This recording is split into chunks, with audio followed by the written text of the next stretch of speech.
we didn't come up with this one idea because we weren't that organised. We worked around the data loop that I was talking about earlier. I've stuck a link out on Twitter if you want to see what that's all about.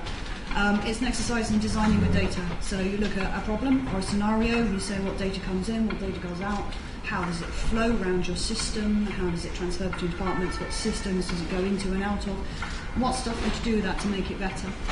We took a typical scenario of a resident approaching a councillor with something they needed help with. It ended up being potholes, because it's always potholes.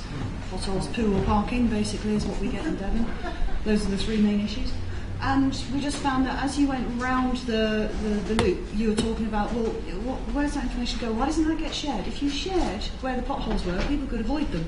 Or they could aim for them, because then they can claim, for the suspension. How do you make that information useful and usable for the different people who need it? We didn't come up with one single answer, but we came up with some principles. If you're a data person in a council, be open about where the pothole is, when's it going to get fixed, how bad is it never going to get fixed? Just be honest about that.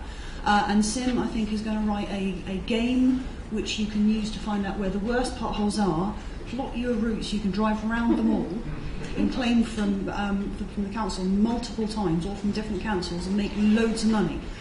Because we reckon that we're done with the nudge, and we're done with the good intentions, and we're done with the transparency is going to save us all money. And actually now it's just about, we're going to aggravate people until they go, yeah, we probably should fix potholes a bit faster, and just force the issue. So actually I think our action is, what do we call it? Angry bikers. Angry bikers, look out for it in the App Store, it's going to be massive. Okay.